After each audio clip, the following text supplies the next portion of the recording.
3 hours before we were supposed to leave for a family trip, Mill suddenly said, "Are you really coming with us?" She reminded me that I'm just a daughter-in-law and suggested I should stay home. I was excited about this trip abroad and had planned everything. I hoped it would help me get closer to my in-laws, but instead of improving, things got worse. They didn't want me to go, and Mill seemed pleased about it. Even my husband didn't say anything to support me. I felt hurt and fed up. If they treated me like this, I decided I didn't care anymore. They would regret leaving me behind, wouldn't they? So I did something unexpected. As I watched them leave, let me introduce myself. I'm Jess, 28 years old, currently studying design at an ad agency. I married Rick almost a year ago. We met 3 years ago while working on an ad project. Our initial conversations were about work, but we soon discovered we both love to travel. Rick prefers traveling within the country, while I enjoy international adventures.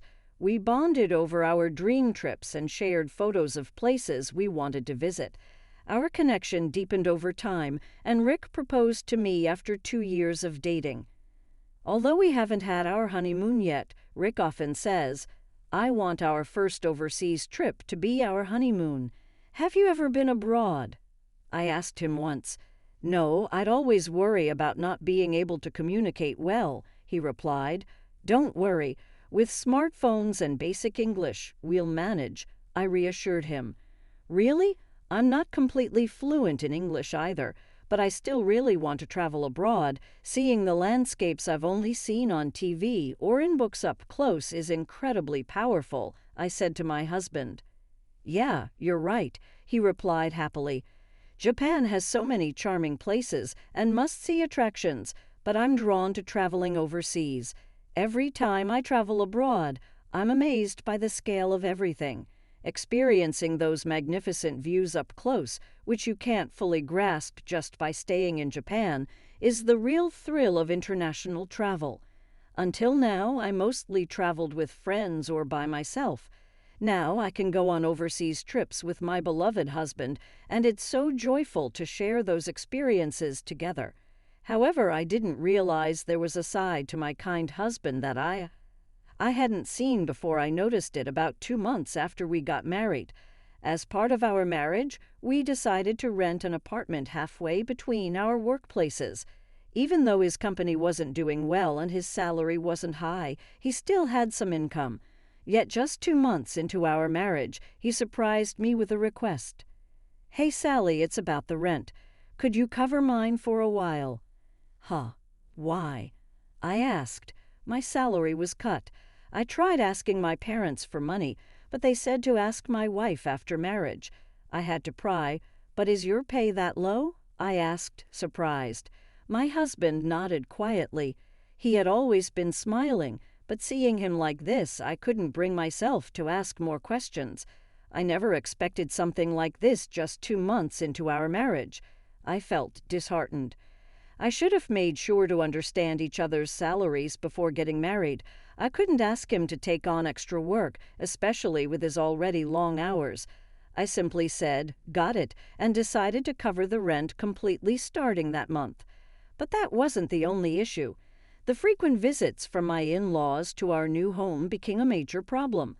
My husband's family includes his father, mother, and sister Amy. Since I agreed to cover my husband's share of the rent, my in-laws started coming over more often. They would arrive unannounced, have dinner, and sometimes even stay overnight without warning. It's not that I disliked my in-laws, but I felt uncomfortable, especially around my mother-in-law, who seemed to hold a grudge against me. Whenever she visited, she would make snide remarks. "Hey Sally, just because you're busy doesn't mean you can neglect your chores, right?" "I'm doing the best I can with the chores," I replied. I heard from Rick that sometimes you come home later than him. As a wife, prioritizing work over household chores is unacceptable. "You know," my mother-in-law remarked. "That's only when there's a deadline. Usually, I leave on time and take care of things at home."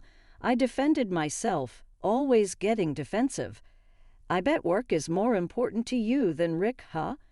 "That's not true. That's why I've said so many times that marrying into this family wasn't a good idea, right, Rick? I turned to my husband, hoping for support, but he just chuckled uncomfortably and said, "Don't fight, okay?" It frustrated me most that my mother-in-law seemed to annoy me, but I was also angry at my husband for not standing up for me even. When my father-in-law and sister-in-law made snide remarks, he just smiled and watched. He always went with the flow, which hurt me more than dealing with their comments. One day, when I came home from work, I found my husband looking at a Hawaii travel guidebook. "What's that for?"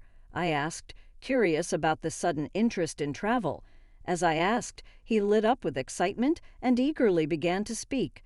"Hey, Sally, how about going on a trip to Hawaii together? You've been there before, right?" "Hawaii? I've been there like 3 times." "Yeah, I've been there, and my family also wants to go, so your mom is coming too." "Yeah, since we're already planning to go as a family, it'll be a family trip." To be honest, I felt nothing but anxiety about my husband's proposal. I really wanted to go on a trip abroad just with my husband, but with my in-laws involved, there were too many complications. Plus, I couldn't imagine my mother-in-law wanting to go on a trip with me given how she felt about me. I tried to hint at my concerns indirectly, saying I'd like to go to Hawaii, but I'm worried that your family won't enjoy themselves if I come along. "That's not true. Besides, this trip was suggested by Mom," my husband replied. "Hello," I called out as someone knocked on the door. "We'll be right out." I raised my voice a bit and hurried to the front door.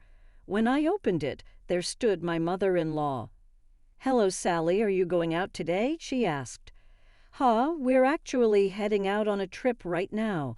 I'm really excited for Hawaii. It's been a while," I replied. "What are you talking about? We're the ones going on the trip," she said, looking confused.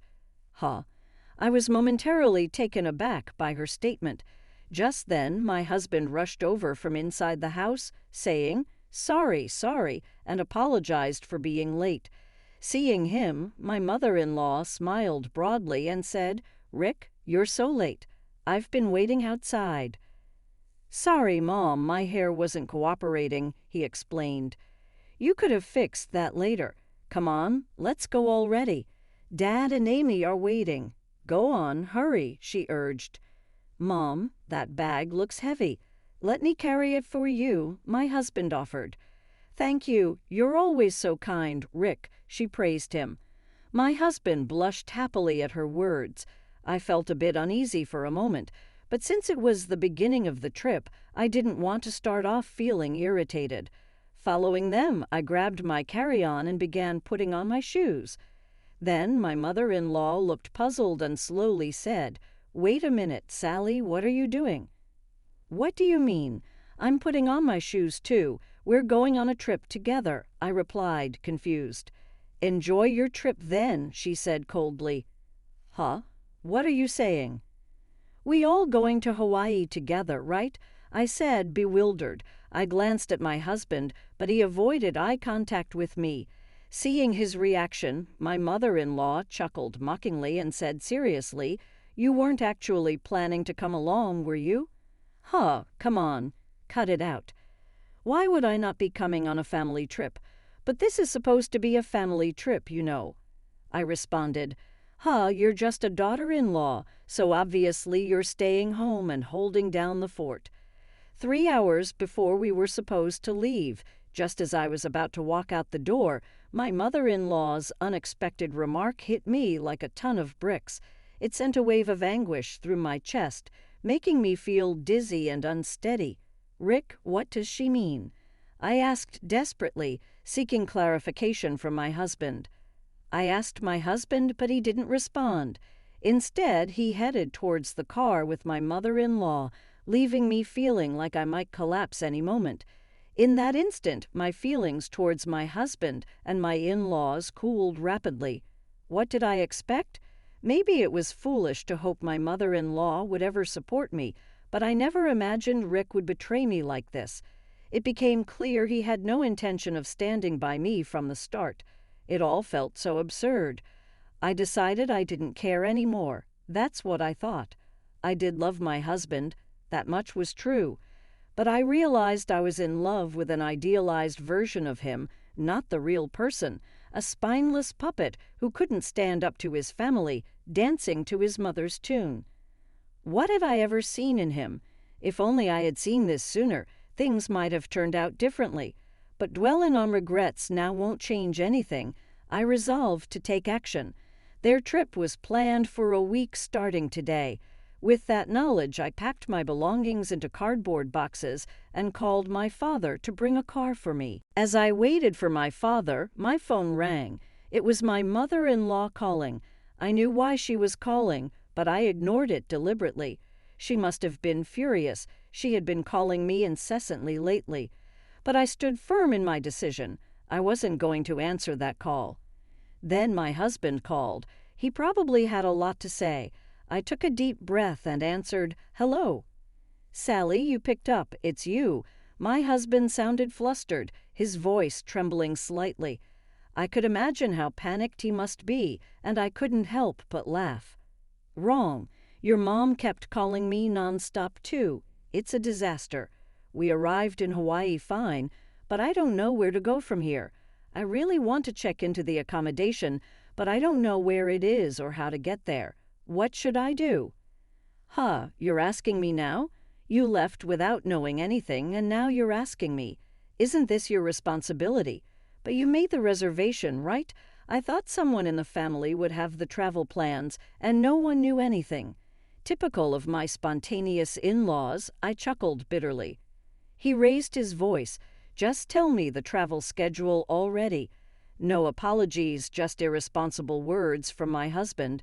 I knew it, but this guy is just his mother's son through and through, I muttered to myself, frustrated. I demanded to know the travel schedule from him firmly. "Are you kidding me? I'm feeling seriously uncomfortable because of you guys, so why do you think only you should have fun?" He protested. "There's no way I'm telling you." "Figure it out yourselves and manage on the spot," I retorted sharply. "What? That's too heartless, isn't it? I'll buy souvenirs," so he tried to reason. "Souvenirs? I don't need them. Don't make a fool of me. I trusted you and put up with your family, but I've had enough. How could you?" I couldn't hold back my disappointment. This incident made me realize that he's just as disappointing as his mother. I was used only for making travel plans and left out of the much-anticipated Hawaii trip. I couldn't forgive his family for this betrayal. Let them struggle in that unfamiliar place all they want. "Wait, hey, Sally." My husband's attempts to call my name fell on deaf ears as I firmly ended the call. After waiting for my father and leaving, I headed straight to my parents' house. Meanwhile, it turned out my husband and his family had a rough time in Hawaii without me. Despite arriving, they were in a panic because they didn't know where their original booking was. They ended up staying at a random luxury resort, paying $5,000 per night for 4 people, maxing out their credit cards in the process, which were declined eventually. They spent the last 3 days camping in Hawaii. With my husband's modest salary, there was no way he could pay off the maxed-out card. Ultimately, I decided to file for a divorce, citing his financial irresponsibility. While I await my husband's agreement, I'm determined not to give up. I've already consulted a lawyer, so the divorce process is underway. This incident caused a rift in my husband's family. He blames his mother and she blames him, leading to estrangement. As for me, I'll be staying with my parents until I find a new place. Initially worried, my parents now admire my resilience. I won't deny that I'm hurting, but dwelling on such a toxic family is pointless. This experience has taught me to better judge people in the future. That's my focus moving forward.